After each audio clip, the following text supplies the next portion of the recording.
Welcome, you're watching Head to Head. I'm Antonina Antosha with UATV. Poland hopes that Russia's aggression against Ukraine in the Sea of Azov will change the circumstances related to the construction of Nord Stream 2 gas pipeline. This was stated by the Polish Foreign Minister Jacek Czaputowicz. So how can the Azov crisis affect the construction of one of Putin's most ambitious projects? To answer this question, we're joined in the studio today by Andrian Prokip. He is an energy expert at the Ukrainian Institute for the Future. Hello, and thank you for being with us today. So, I've just mentioned Poland's Foreign Minister Jacek Czaputowicz, and here's one of his quotes from an interview. He says, "In principle, the construction of Nord Stream 2 can still be blocked. We hope that the current situation with Ukraine can change the circumstances related to construction." Could you comment? Yeah, so Poland's position is constant, so they were interested in banning the Nord Stream 2 because of plenty of reasons, and that's because of internal Polish reasons. It's about thinking about Ukraine, and it's about competition inside the European Union. It's right, the mentioned Poland official, he's right, that it's still possible to stop the Nord Stream 2, but a lot depends on Germany's position, actually. Speaking of Germany's position, there had been an opinion by Germany's Foreign Minister Heiko Maas voiced in favor, in support of constructing the Nord Stream 2 gas pipeline. Yeah, and that's absolutely expected. That was expected because Germany's benefits, both economic and political, are very huge in the case of constructing the Nord Stream 2. That's why current German officials are voting for construction of the Nord Stream 2 pipe. However, lawmakers from the Angela Merkel's political party are totally against this idea. Actually, this gives us a hope, but still, Merkel's party is splitted and is divided with this Nord Stream 2 issue. It's extremely difficult to make any predictions right now about future German position.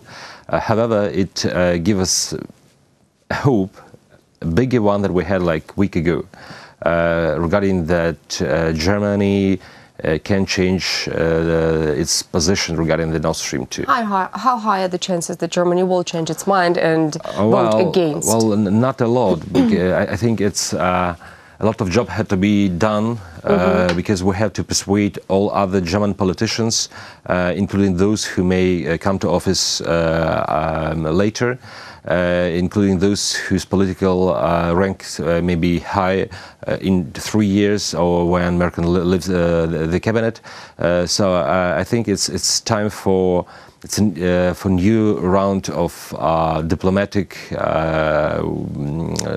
negotiations, not public, but just to persuade Germans about changing the position about importance of the pipe for Ukraine and for peace in the neighborhood of the European Union.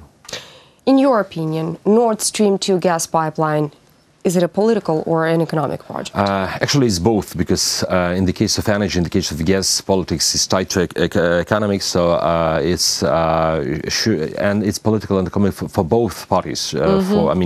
For Russia and for Germany and Austria and other European countries. First of all, for Germany, it's economically beneficial because they're interested in rerouting gas transit from Ukraine to Germany. They interested German companies to earn for this gas transmission.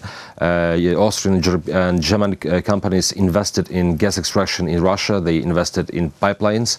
So it's about economic benefits. But beside this, in the case Nord Stream 2 is built and more than 100 billion cubic meters of gas transported through the Baltic Sea, that means that Germany and Austria becomes the biggest gas trading hub in European Union, and that means higher political influence and importance in the European Union. So for Germany, it's both political and economically interesting project, and as well for Russia. That's for Germany and for Russia. But Germany is not the whole Europe, and there's been an opinion voiced that Nord Stream 2 gas pipeline is a so-called disguised war against Europe. And that has been voiced as well by Volodymyr Groysman, Ukraine's prime minister. And here's a quote by him. "The Nord Stream 2 is a form of disguised war against Europe. We know how to be dependent on Russia in the energy and political terms. We know firsthand how dangerous it is. Therefore, now we consider this project as Russia's geopolitical weapon." You know, here's the difference of Russian foreign energy policy regarding post-Soviet and former socialist states and Western European states. So Russia used this gas blackmailing only regarding post-Soviet and post-socialistic states. And with West European states, they always tried to build this policy as just doing business. And that's why Germany, Austria, France, they don't understand these arguments that Ukraine used about political dependence, about huge risk of unleashing full warfare in the case if the Nord Stream 2 is built. So that's the problem of perception and understanding from the side of West European states. Okay, and for the last question, when, if, or after the Nord Stream 2 pipeline construction is completed, what kind of effect should Ukraine expect out of this project? So sure, we will expect drastic decrease of gas transmitted through Ukraine, also because of the Turk Stream, that the second leg of Turk Stream will be used to transport gas to the European Union. We may face the situation that Ukrainian pipeline will not be necessary anymore, by Europeans.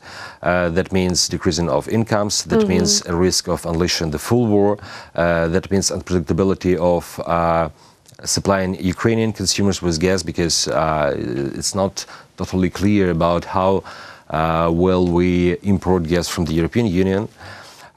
But there is some hope, because actually I don't believe that Nord Stream 2 will be, if it is built, I don't believe that this happened in early 2020. And I mean that Ukraine has a chance to negotiate with the European Union, because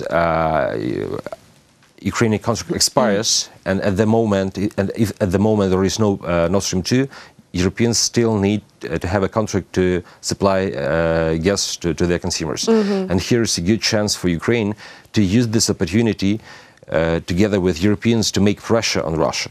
So I think...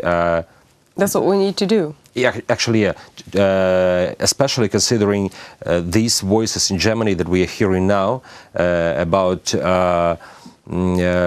reasonability of banning Nord Stream 2 because of Russia's aggressive behavior towards Ukraine.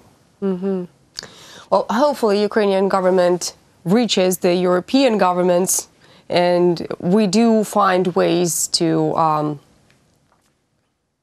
block Russia on the way of totally gaining control over energy resources in Europe and in Ukraine as well. Thank you so much for coming. Thank you. That was Andrian Prokip. He's an energy expert at the Ukrainian Institute for the Future. Thank you so much for watching UATV. Stay tuned for the rest.